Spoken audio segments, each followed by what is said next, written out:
દોસ્તો મારી ગુજ્જુની મોજ ચેનલમાં આપનું સ્વાગત છે। આજના વિડીયોમાં આપણે વાત કરવા જઈ રહ્યા છીએ કે દિવ્યાંશે એના પિતાને યાદ કરીને આ શું કહી દીધું તેવો લાઈવ વિડીયો તમને આ વિડીયોમાં જોવા મળશે દોસ્તો કે દિવ્યાંશ શું બોલ્યો અને સંજયભાઈ જુઓ તેમના આ ડોગીશને કેવી ટ્રેનિંગ આપી રહ્યા છે, ટ્રેનિંગ આપવામાં તે સક્સેસ થયા કે નહીં, ડોગી આ શું કરી રહ્યું છે અને આજે તેમના પપ્પાએ ચૂલા ઉપર જમવાનું કેમ બનાવ્યું, તેમને જાતે જ શાક કેમ બનાવ્યું અને એ પણ આ માટીના વાસણમાં। દોસ્તો એ બધા જ પ્રશ્નોના જવાબ મળશે તમને મારા આ વિડીયોમાં। મારી ચેનલ પર નવા હોય तो चैनल ने फटाफट लाइक शेयर एंड सब्सक्राइब कर दो।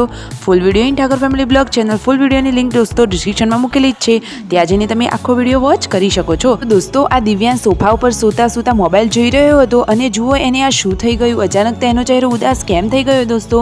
तो जुओ रणजीतभाई तेमने पूछी रह्या हता कि दिव्यांश तने तारा पितानी याद आवे छे? तो ते कहे छे हाँ याद आवे छे। तेओ क्यां गया छे? तो तेओ जुओ आ एवी रीते इशारो करीने बतावी रह्यो छे कि ए तो उपर गया छे, ते पाछा आवशे के नहीं? तो ए कहे छे कि ए तो पाछा નથી આવવાના।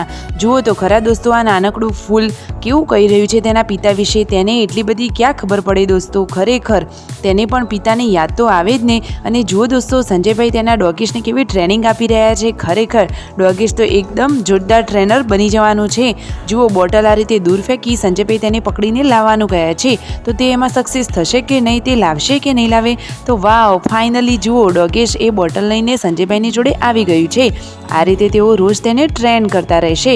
જુઓ આ રીતે બોટલ ફેંકી દીધી, ફરીથી પાછું ડોગીશ લેવા ગયું અને દોસ્તો હજુ તેનું નામકરણ કર્યું નથી, ટૂંક સમયમાં તેનું નામકરણ થઈ જશે। તો દોસ્તો હવે આ પાર્વતી ભાભી શું કરી રહ્યા છે? તે તો સવારે નાસ્તો કરવા માટે બેસી ગયા છે અને ગુડ્ડુ કેમ રડવા લાગી? તો દોસ્તો ગુડ્ડુની ચોકલેટ જેન્સુ ખાઈ ગઈ, પૂનમ ભાભી તેના મોઢામાંથી લેવા ગયા પરંતુ એને તો આખી ચોકલેટ મોઢામાં જ મૂકી દીધી। તમે જુઓ તો ખરા મોઢામાં ચોકલેટ લઈને એ તો કેવી દૂર ભાગી રહી છે, ગુડ્ડુની તો આખી ચોકલેટ જેન્સુ જ ખાઈ ગઈ।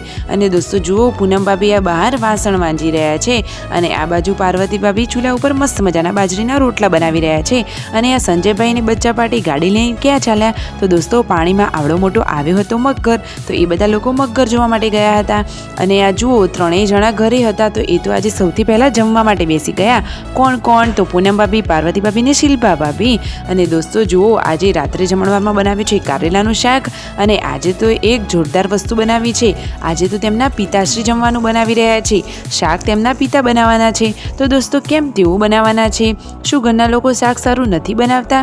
શું તેમને આજે જાતે કેમ શાક બનાવવું પડ્યું? અરે દોસ્તો બધા જ શાક સારું જ બનાવે છે, પરંતુ આજે તેમના પિતાશ્રીને સ્પાઇસી શાક ખાવાની ઈચ્છા થઈ હતી, તો દોસ્તો આજે તેઓ શાક બનાવવાના છે।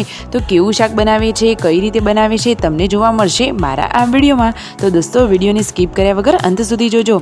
પૂનમ ભાભી તો જુઓ કારેલાનું શાક સમારી રહ્યા છે અને આ વિયુ રમી રહી છે ડોગીસ સાથે, તેને તો કેવો બેલ્ટ બાંધી દીધું છે રેડ કલરનો। અને આ પૂનમ ભાભી શું વાત કરી રહ્યા છે દોસ્તો? તો જુઓ પૂનમ ભાભી કહે છે કે અમે પણ શાક સારું જ બનાવીએ છીએ, પરંતુ આજે તો તેમના સસરા શાક બનાવવાના છે। તો ફાઇનલી આજે તેઓ શાક બનાવવા જઈ રહ્યા છે, તો શેનું શાક છે દોસ્તો? તો આજે તેઓ બધી જ મિક્સ સબ્જી બનાવવાના છે। અને સાંજના ટાઈમે જુઓ સંજયભાઈ ડોગીશ લઈને ધાબા ઉપર ચડી ગયા છે, એને તેઓ ટ્રેન કરી રહ્યા છે, ફટોફટ એ બધી ટ્રેનિંગ શીખી જશે। તો જુઓ આ રહ્યું લાઈવ ચૂલા ઉપર બનેલું મસ્ત મજાનું દેશી અને સ્પાઇસી ધમાકેદાર શાક, એકદમ ચટાકેદાર છે। દેખો દોસ્તો શાકનો કલર કેવો સરસ આવ્યો છે, સાચી વાત ને? જોતા જ દોસ્તો મોઢામાં પાણી આવી જાય એવું મસ્ત શાક છે। તો દોસ્તો વિડીયો ગમ્યો હોય તો ફટોફટ લાઈક શેર અને સબસ્ક્રાઇબ માય ચેનલ।